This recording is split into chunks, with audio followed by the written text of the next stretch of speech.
പിന്നീട് ഒരു വൈറസ് ശരീരത്തിൽ കയറാതിരിക്കാൻ ഇരിക്കാൻ വേണ്ടിയിട്ട് ശരീരത്തെ സജ്ജമാക്കുകയാണ് ഈ വാക്സിൻ കൊണ്ട് ചെയ്യുന്നത്. കാരണം മരുന്ന് പറഞ്ഞാൽ അസുഖം വന്നാൽ കഴിക്കുന്നതാണ്, പക്ഷെ വാക്സിൻ അസുഖം വരുന്നതിന് മുമ്പേ അതിനെ തടയാൻ വേണ്ടിയിട്ട് ശരീരത്തെ സജ്ജമാക്കണം.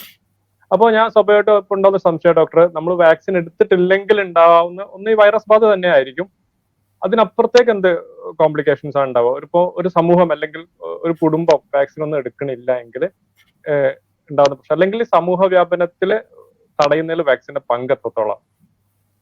ഇപ്പോ ഞാൻ ജസ്റ്റ് ഒരു എക്സാമ്പിൾ പറഞ്ഞുകൊണ്ട് പറയുകയാണെങ്കിൽ നിങ്ങൾക്ക് കൂടുതൽ മനസ്സിലാവും. ഇപ്പോ ഈ ലേറ്റസ്റ്റ് നമുക്ക് ഇതിലൂടെ പോലും പറയാൻ പറ്റത്തില്ല, MMR എന്നുള്ള ഒരു വാക്സിൻ ഉണ്ട്, മീസിൽസ് മംസ് റുബെല്ല. ഇത് സാധാരണ കൊച്ചു കുട്ടികളിൽ കൊടുക്കുന്ന വാക്സിനാണ്. ഗവൺമെന്റ് കഴിഞ്ഞ ജനുവരി മുതൽ, കേരള ഗവൺമെന്റ് ജനുവരി, ഫെബ്രുവരി, മാർച്ച്, ഏപ്രിൽ, മെയ് ആയല്ലോ, ഈ 4 മാസം ഇവർ എന്ത് ചെയ്തു? ഇതില് മംസിന്റെ പിൻവലിച്ചിട്ട് അവരുടെ അവലോകനത്തിന്റെ ഭാഗമായിട്ട് വലിയ ആളുകളിൽ അങ്ങനെ മംസ് വരുന്നില്ലല്ലോ, മംസ് ഉണ്ടെങ്കിൽ തന്നെ ട്രീറ്റ് ചെയ്യാവുന്നതുള്ളൂ എന്നുള്ള അർത്ഥത്തിൽ 2 വാക്സിനാക്കി ചുരുക്കി MR വാക്സിൻ കൊടുത്തു ഗവൺമെന്റ് തലത്തിൽ. പക്ഷേ പ്രൈവറ്റ് മേഖലകളിൽ കംപ്ലീറ്റ് MMR വാക്സിൻ പൈസ കൊടുത്ത് ഈ വിവരമുള്ള ആൾക്കാരൊക്കെ MMR കുത്തിച്ചു. ഗവൺമെന്റ് തലത്തിലാണ് ഒരു 70% വാക്സിനേഷൻ നടക്കുക, 80% കേരളത്തിൽ വാക്സിനേഷൻ നടക്കുന്നത്. ഇവരൊക്കെ ഈ കുത്തിവയ്പ്പിന് എന്തായാലും ഗവൺമെന്റ് ആശുപത്രി പോകാന്നുള്ളൊരു കാഴ്ചപ്പാടുള്ളതുകൊണ്ട് ഈ വാക്സിൻ കൊടുത്തു. എന്ത് സംഭവിച്ചു എന്ന് വെച്ചാൽ, നിങ്ങൾ അന്ന് അന്വേഷിച്ചു, നമ്മുടെ ഈ പ്രദേശത്ത് കംപ്ലീറ്റ് വീട്ടിൽ വിളിച്ചു അന്വേഷിക്കുമ്പോൾ എന്താ പറയാ, മുണ്ടിവീക്കം എന്നതിന് പറയാം, മംസ്, അത് ഡെവലപ്പ് ചെയ്തു. എന്ന് വെച്ചാൽ ഇത് ഈ വാക്സിൻ കൊടുക്കാത്തത് കൊണ്ട് ജനങ്ങളിൽ, അപ്പൊ നമുക്ക് വിചാരിക്കും ഒരു മുണ്ടിവീക്കൽ അതെന്തായാലും മാറിക്കൊള്ളുന്നത്. ആ വൈറസ് കുട്ടികളിലാണ് വാക്സിൻ കൊടുക്കേണ്ടതെങ്കിൽ പോലും വലിയ ആളുകളിലേക്ക് പടർന്നു. അപ്പോൾ നമ്മൾ സ്വാഭാവികം, വലിയ ആൾക്ക് ഇഞ്ചക്ഷൻ കൊടുത്തിട്ടില്ലല്ലോ, കൊടുക്കേണ്ട ആവശ്യമില്ല, കുട്ടികൾക്കല്ല വാക്സിന് MMR M ഒഴിവാക്കിയിട്ടുള്ളൂ എന്ന് പറയും. പക്ഷെ ഈ കുട്ടികളെ ഉമ്മ വെക്കുമ്പോഴും എടുക്കുമ്പോഴൊക്കെ ഈ വലിയ ആളുകൾക്ക് ഇത് കിട്ടും. ഒരുപാട് ആളുകൾ ആശുപത്രികളിൽ ഈ മംസ് ഇട്ട് വന്നു. ഒരു മംസ് ഉണ്ടായിട്ട് മാറുന്നതല്ല. മംസിന്റെ കോംപ്ലിക്കേഷൻ എന്ന് പറഞ്ഞാൽ അത് വലിയ ആളുകളിൽ ഓർക്കൈറ്റിസ് എന്ന് പറയും, ടെസ്റ്റിസിന് ഇൻഫെക്ഷൻ വന്നിട്ട് കുട്ടികൾ ഉണ്ടാവാതിരിക്കാനുള്ള സ്റ്റേജിലേക്ക് അത് പോയേക്കാം. അതേപോലെ പാങ്ക്രിയാറ്റൈറ്റിസ് എന്ന് പറയും, ഭയങ്കര ഡേഞ്ചറസ് സിറ്റുവേഷനാണ്. പാങ്ക്രിയാസിന് ഇൻഫെക്ഷൻ വന്നിട്ട് ഡെത്ത് വരെ ഒരുപാട് സംഭവിച്ചു.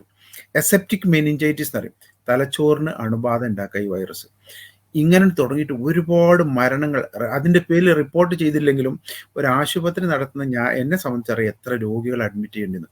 എന്താ സിമ്പിൾ കാര്യം, ഒരു ഗവൺമെന്റിന്റെ ഒരു ഡിസിഷൻ ഫെയിലിയർ, അതിൽ മംസ് എന്നുള്ള അത് വേണ്ട എന്ന് ഡോക്ടർമാര് ഗവൺമെന്റ് എന്ന് തീരുമാനം കൊടുക്കുന്നു. അങ്ങനെയാണ് അത് പല നിലക്കും വ്യാഖ്യാനിക്കപ്പെടുന്നത്.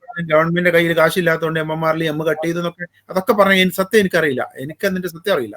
പക്ഷെ ഗവൺമെന്റ് ബോഡി എടുത്ത ഡിസിഷൻ ഫെയിലിയർ ആയിരുന്നു ഇപ്പോൾ അവർ മനസ്സിലാക്കിയിട്ട്. ഞാൻ പറഞ്ഞു കൊണ്ടുവന്നത്, വാക്സിൻ എടുത്തില്ലെങ്കിൽ എന്ത് സംഭവിക്കും എന്നുള്ളതിന്റെ ഒരു സിമ്പിൾ എക്സാമ്പിൾ പറഞ്ഞിട്ട് ഞാൻ തുടങ്ങുകയാണെങ്കിൽ കുറച്ചും കൂടെ ക്ലാരിറ്റി വരും.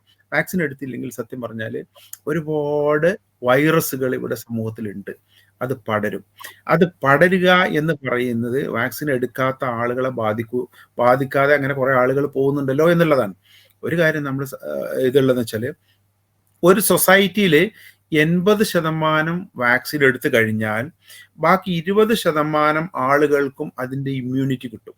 എങ്ങനെയാന്ന് വെച്ചാൽ, ഈ വൈറസിനെ പ്രതിരോധിക്കാനുള്ള ശക്തി ആളുകളിൽ മൊത്തം ഉണ്ടാകുമ്പോൾ അവരുടെ അവരുടെ ഉമിനീര്, അവരുടെ ഫീക്കൽ മാറ്റർ, അവരുടെ യൂറിൻ, അവരുടെ വിയർപ്പ്, ഇതിലൂടെ ഒക്കെ ഈ വൈറസിന്റെ കോമ്പണന്റ്, അതിനെ എതിർക്കാനുള്ള സാധനം റിലീസ് ചെയ്തുകൊണ്ടിരിക്കും.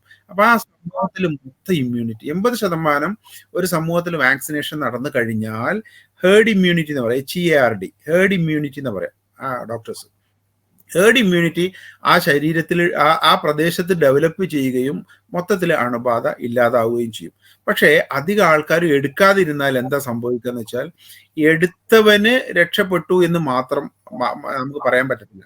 കാര്യം അതിനെ റെസിസ്റ്റ് ചെയ്ത് നിൽക്കാൻ പറ്റുന്ന ഓർഗാനിസം ഇഞ്ചക്ഷൻ എടുക്കാത്ത ആളുകളിൽ വരികയും സമൂഹത്തിലെ വ്യാപനത്തിന് അത് കാരണമാവുകയും ചെയ്യും. അതുകൊണ്ട് ഇഞ്ചക്ഷൻ എടുക്കുക എന്നുള്ളത് ഒരു ദിവസത്തെ ഒരു കാഴ്ചപ്പാടിൽ നിന്നോ ഉണ്ടായതല്ല, നൂറ്റാണ്ടുകൾ കൊണ്ട് ഡെവലപ്പ് ചെയ്ത ഒരു നോളേജ്.